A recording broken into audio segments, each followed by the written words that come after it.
El principio del poder de la iglesia es la unidad. Ese es el principio del poder de la iglesia de Yeshua. Ya sabemos que somos cada uno de nosotros, la unidad, el acuerdo, la unidad, el acuerdo,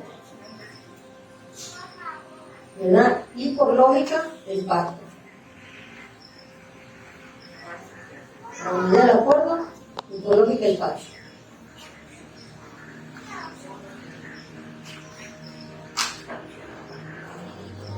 Por eso Satanás siempre va a luchar por dividir el cuerpo de Yeshua.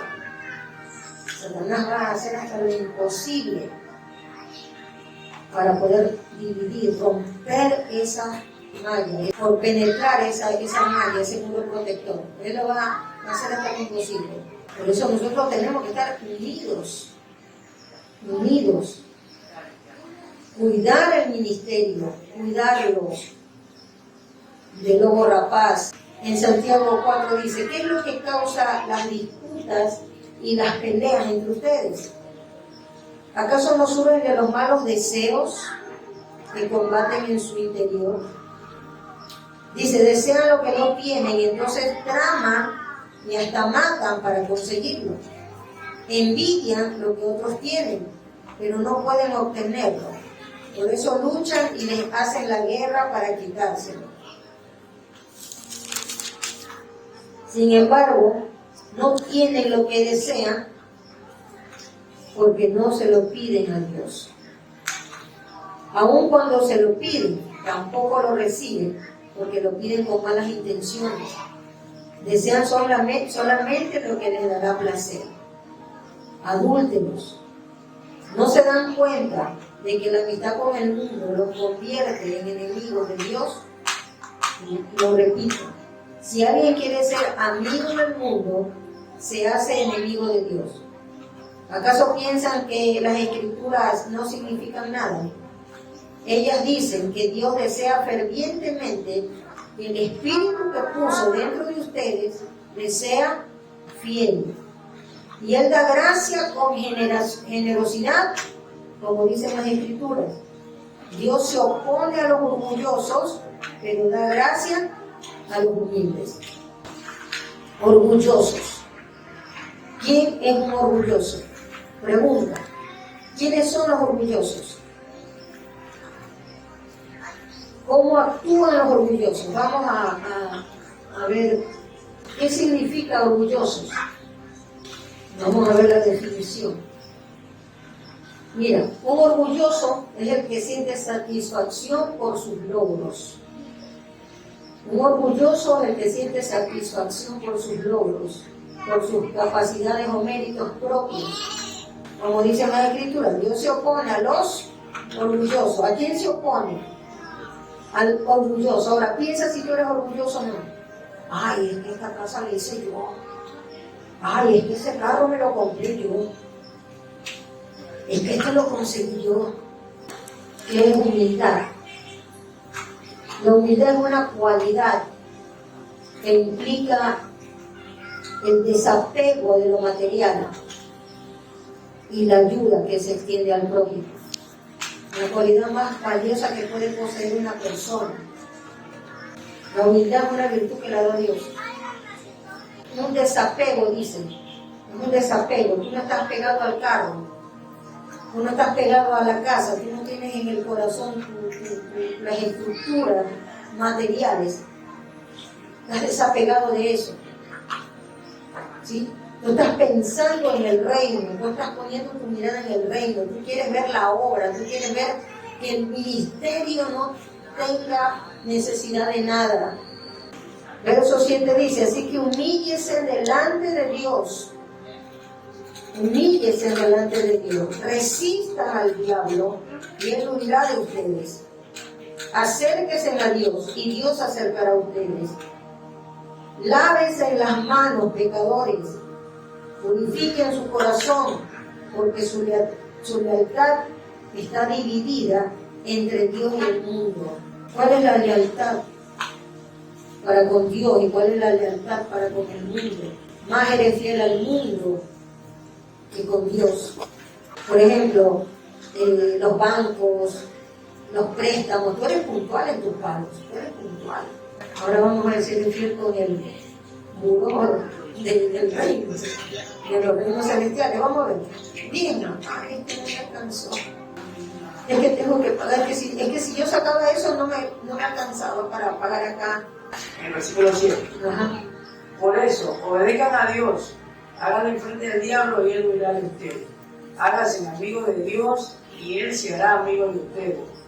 Acá abajo los pecadores, dejen de hacer el mal, los que quieren amar a Dios, pero también quieren pecar, deben tomar una decisión, o Dios o el mundo de pecado.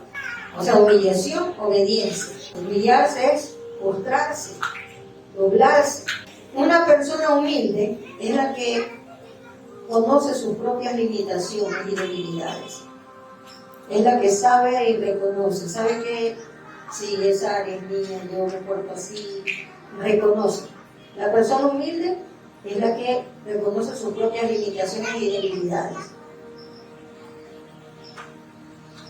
Ya, pongan ahí, la persona humilde es capaz de restarse importancia en sus propios logros. La persona humilde es aquella que reconoce sus defectos y errores. Porque mira, pon ahí, la humildad se opone a la soberbia. La humildad se opone a la soberbia. ¿Quién es la soberbia? Satanás, resístelo. La humildad se opone a la soberbia. Ya que el que es humilde no es pretencioso. El que es humilde no es pretencioso.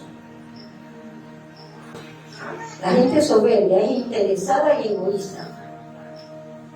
La gente soberbia es interesada y egoísta. Interesada y egoísta.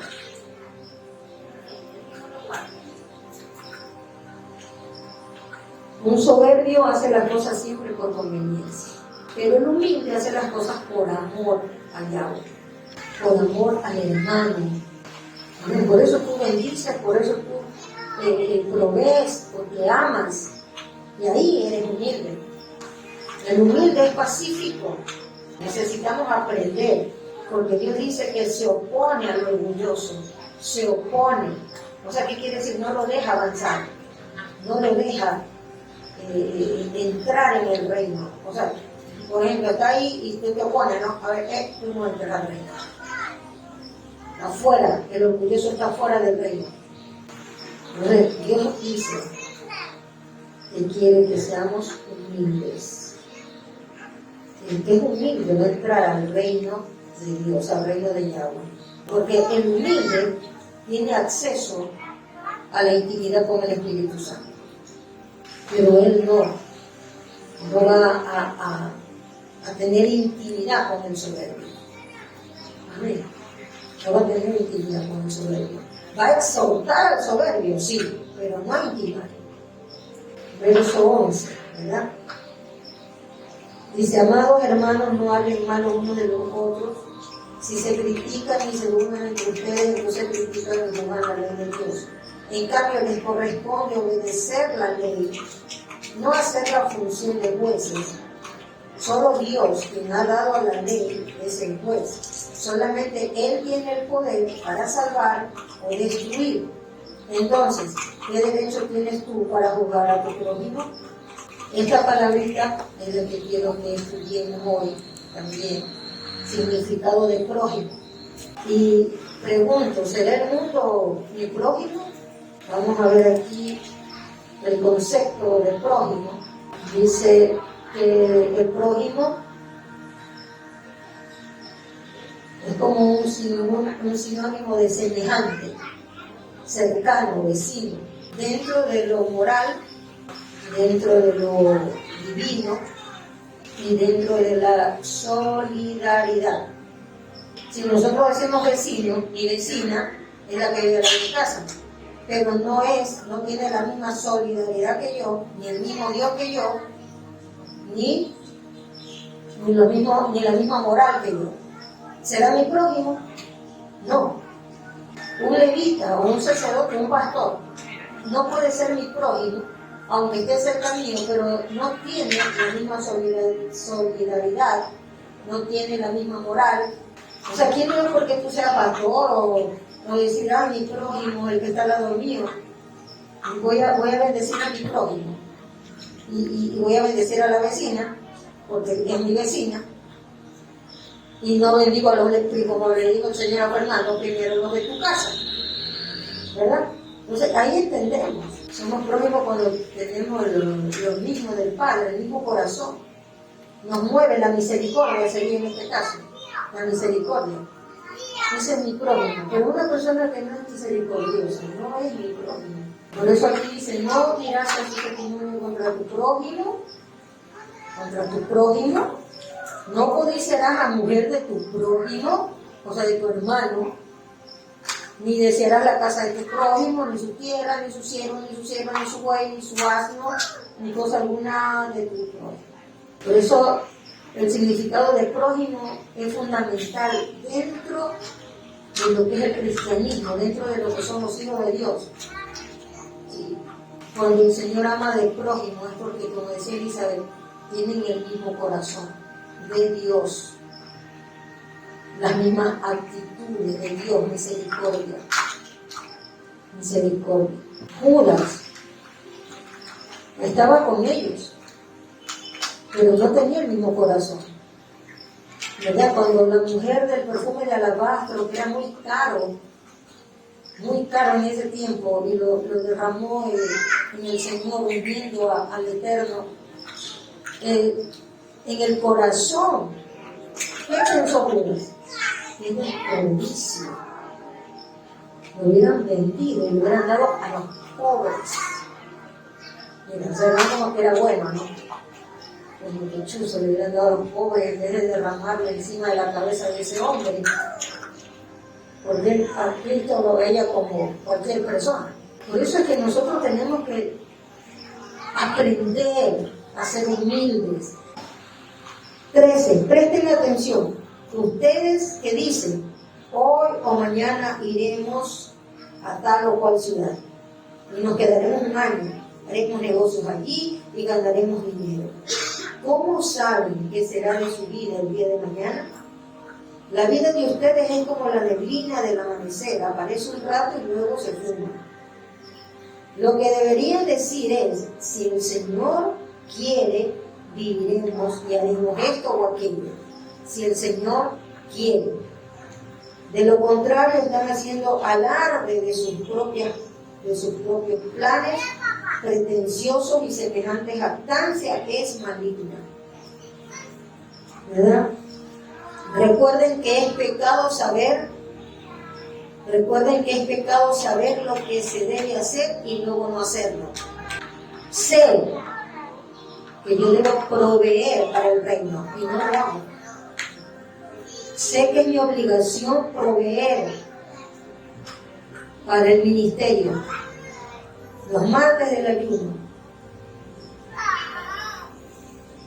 proveer para que los hermanos tengan su dinero de pago de trabajo, y sé que tengo que hacerlo y no lo hago, estoy pecando.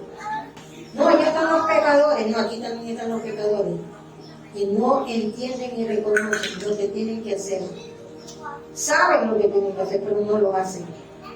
Porque sabes que tienen que hacer lo bueno y no lo haces. Sabes que tienes que trabajar y producir y no lo haces. Sabes que tienes que sustentar. Y miren lo que dice aquí, en el 5. Presten atención ustedes los ricos. Lloren y giman con angustia por todas las calamidades que les esperan.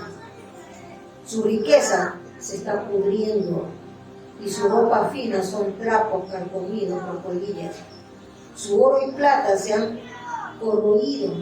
Las mismas riquezas con las que contaban les consumirán la carne como lo hace el fuego. Mira cómo los ve Dios. Porque ellos se visten así, ¿verdad? Pero ¿cómo lo ve Dios? Tienen y pueden y no lo hacen. Tienen ahí almacenado el dinero, guardado el dinero y no lo hacen. El punto es que nosotros entremos primero en nuestra casa. ¿Qué le vamos a enseñar a nuestros niños? Obediencia, humildad, ¿verdad? A que no sean orgullosos. Ay, no, suéltalo, porque ahí también eso es un orgullo. Por eso el reino de Dios tenemos que nosotros llevarlo a otros lados, que la gente pueda decir, yo quiero ser como ustedes. Amén, gloria a Dios. Ya saben, humildad, cero orgullo y vamos a la obediencia, que desata bendición. Amén. Shalom, Dios les bendiga.